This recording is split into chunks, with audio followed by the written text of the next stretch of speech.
Por que os tanques modernos usam canhões de alma lisa e não estriados? Isso é muito contraintuitivo dos tanques. Todos aqueles que temos algum conhecimento de armas, conhecemos o estriamento dos canhões e seu papel fundamental na precisão das armas. Contudo, é curioso que os tanques utilizem canhões de animalização.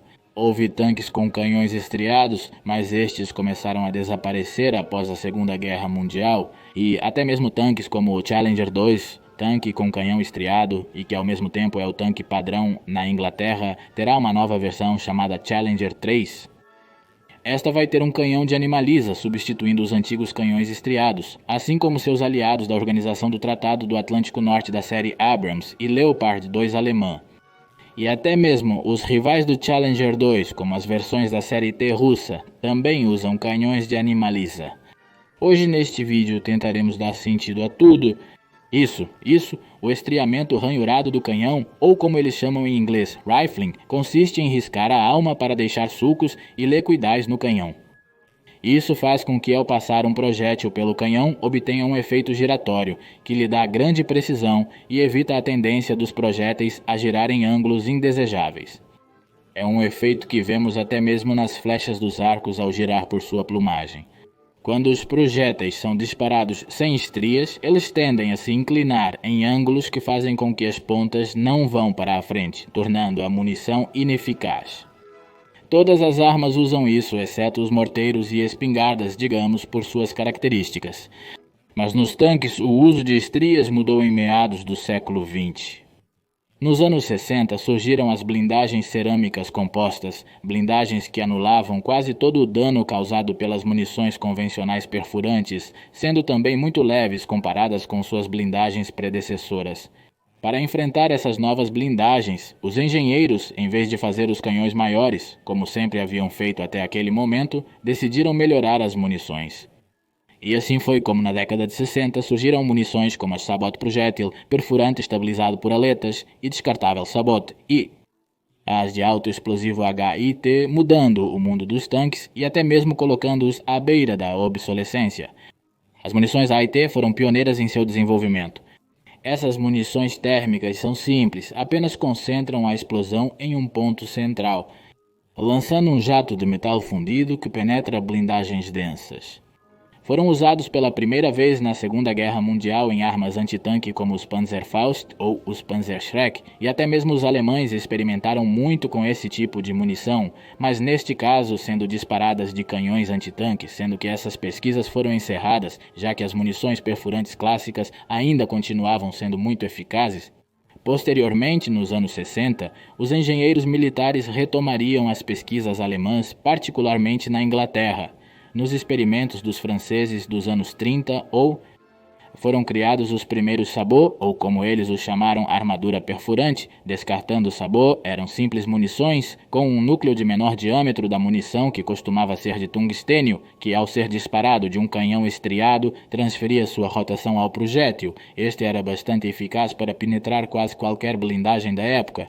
À medida que a tecnologia avançava, a munição se tornou mais longa, e isso fez com que os projéteis se desequilibrassem. Lembremos que quanto mais longa é a munição, maior é a rotação que ela precisa para se estabilizar, surgindo então as primeiras Sabot com aletas, sendo muito semelhantes às flechas dos arcos, que ao serem disparadas se desprendiam da munição para serem estabilizadas pelo próprio ar e não apenas pelo estriamento.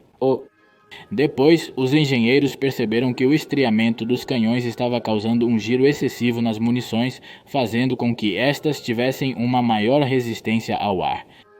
Lembremos que os Sabot são projéteis cinéticos. Sua eficácia depende da força com que atingem a blindagem. Por isso, a rotação excessiva que freava o projétil era um grande problema. Além disso, o problema da velocidade reduzida do Sabot, causada pela rotação excessiva, aumentava com as distâncias, tornando os Sabot completamente ineficazes a longas distâncias. Na verdade, as munições Sabot não precisavam do estriamento para girar, pois a rotação necessária era obtida por um pequeno ângulo em suas aletas. Paralelamente às munições Sabot, as munições HIT também usavam aletas para se estabilizar, e lembremos que a eficácia das duas munições era afetada pelo estriamento. No caso das munições HIT, estas precisavam de dois fatores para funcionar: uma explosão muito precisa e que o projétil estivesse geometricamente na posição exata para que o jato de metal penetrasse a blindagem inimiga. A rotação excessiva dada pelos canhões estriados fazia com que a munição se desequilibrasse apenas um pouco, diminuindo a chance de que a munição funcionasse corretamente fosse amplamente reduzida.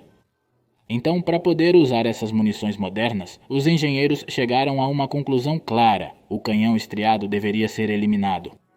Os primeiros a entender isso foram os soviéticos, que nos anos 60 sabiam que os tanques ocidentais que estavam chegando seriam muito modernos, com blindagens compostas bastante resistentes, portanto, precisavam ter um canhão competente e munições que pudessem penetrar essas novas blindagens.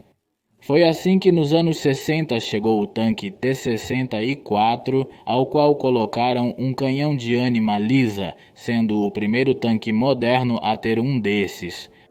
Este podia disparar modernas rodadas projétil de sabor, de penetração de armadura descartável e autoexplosivo High Explosive Anti-Tank. Os Leopardos alemães seguiriam no final dos anos 70, que também carregariam canhões de ânima lisa. E então chegariam os tanques americanos Abrams nos anos 80 com canhões de ânima lisa. Para finalmente, nos dias atuais, os novos Challenger 3 virão com canhões de ânima lisa, já que a série Challenger foi a que mais resistiu em carregar canhões de ânima lisa. Esta mudança drástica parece muito pouco intuitiva, mas suponho que todas as grandes potências militares chegaram à mesma conclusão. Os principais tanques de batalha são principalmente para destruir outros tanques, e se estes não podem destruir os tanques inimigos, simplesmente não são úteis. Então, em conclusão, os tanques têm canhões de ânima lisa, para poder disparar munições HIT e projétil perfurante estabilizado por aletas e descartável sabor de maneira mais eficaz, já que a estabilização que essas munições precisam pode ser obtida sem o raiamento